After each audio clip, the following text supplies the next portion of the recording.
All right, so I have the great pleasure of introducing Ralph Middlecamp. We didn't know that this was your spouse, Kathy. This is terrific. Ralph is the executive director of the Society of St. Vincent de Paul for the District Council of Madison. For the last 27 years, he has worked in the Society for St. Vincent de Paul, managing its thrift stores and significantly expanding its outreach efforts, which include housing, a charitable pharmacy, and food pantry programs. I know that we're, in our family, big drop-off users of St. Vincent de Paul, and I'm just thrilled that he is here with us. We talk about many sustainable features, but a lot of times we don't think of clothes. We think of energy, we think of food, but clothing is one of the most frequently consumed items and most discretionary items we all have in our arena of consumption. I'm the executive director of St. Vincent de Paul Society, and in the late 1980s I started there. And one of the first things I learned as we talk about St. Vincent de Paul, which gives clothes away and recycles it and resells it, is the volume of stuff that comes through, and we're only scratching the surface. And so we became more and more concerned about responsible consumerism. And it's been an issue for years, this quote from St. Basil the Great in the 300s, that the second coat is the coat people have taken from the poor. And way back then, of course, there was a morality issue, but the amount of clothes that we're talking about the second coat, not talking about the 20th coat that's in many of our closets. The clothing industry is one of the major industries in the world. It's over a $2.5 trillion industry, the fashion industry. It employs over 60 million people, from models to sewers in some of the poorest countries in the world. It's often the gateway to manufacturing in developing countries, so that it becomes a movement. But a lot has changed in the last 15 years. Since the Industrial Revolution, it's ramped up in the last 20 years with digital technology to put patterns and orders out worldwide, and the reducing of trade barriers. It's changed dramatically. A lot of us don't know where our clothes are coming from. So I'm going to ask you to talk to a neighbor about what you know about what you're wearing. Where did it come from? What's it made of? Where was it manufactured? And you only have 20 seconds, just like I only have 20 seconds. Go!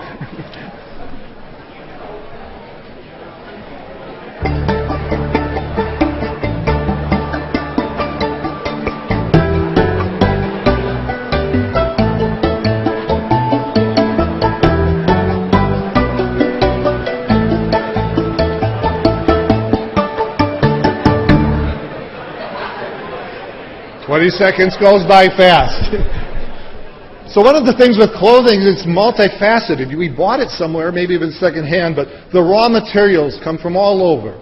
Maybe it was manufactured in China, but it may have been cut in Bangladesh. The fabric could have been made in India. The cotton could have been grown in the US. Maybe it was dyed somewhere else. So in this whole worldwide process, there are a lot of factors that as consumers we can choose to be aware of or not. And it's driving it. Certainly wages is what's pushed clothing industry all over the world. And as that's happened, the working conditions have not kept up. And in many of these countries, there aren't the same environmental constraints that we have in the United States. A lot of us started becoming aware of it several years back with the big fire, or the collapse of the building in Bangladesh. But there are fires every year in some of these countries, partly because the infrastructure does not keep up, just because it gets pushed to these countries for laborers. So the labor dollars is where the fashion industry follows.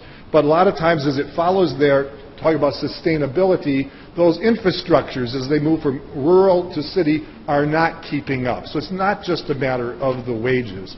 And so the clothing that you may have bought 5 years ago may have been one place, now it's somewhere else. It's not just a country problem recent. We used to have slaves in this country that grew the cotton, right? We used to have children labor in the East Coast. Factory fires in New York City were the beginning of some of the labor unions, the turn of the century. So this problem was here once. Now it's spread out worldwide. The environment is also impacted. These pictures are pretty, and they're the industrial dyes, but that's just the least part of it. Things like cotton may sound organic, but it takes pesticide and fuel to run.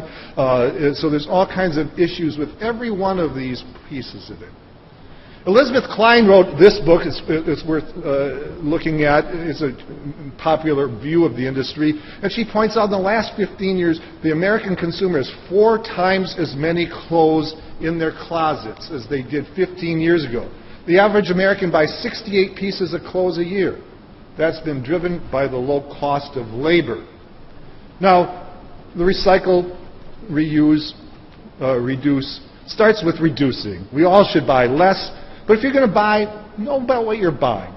Also, the fast fashion movement has people buying clothes that aren't made as well, so they can't wear them as frequently. So we need to look first at reusing after we reduce. Here's a bit of an indication of we don't recycle enough even into the thrift businesses. Nationally, they say only 15% doesn't go to landfills. We do better in Madison, but the best use is a reuse, and not somewhere else in the world, right where that product was bought. It matches the fashion, it matches the climate, it creates jobs. The charity thrifts also help poor people. So at St. Vincent de Paul, we tried doing that. We tried making shopping fun and fashionable on the left side if you've been in our stores. But we also have Dig and Save, where we try making it $1 a pound and easy to buy before it moves offshore. That bale up there, we eventually send out 40% of our product. It goes to graders. This is off of White House and Shapiro's website. I wanted a slide of it, and I recognized our bale. That bale right there came from Madison, Wisconsin. We send out a semi-load of those a week. It keeps it from going to that right-hand picture of the landfill, but there it is down the left. The bales on the left, they take and segregate into types of clothes, send it to overseas markets. It gets reused, another place, another climb. Other stuff, though, will go to the graders, and a lot of it will get used. If you've ever seen the carpet backing, different colors, that's polyester clothes. It doesn't wear well in Africa, but it still can be recycled.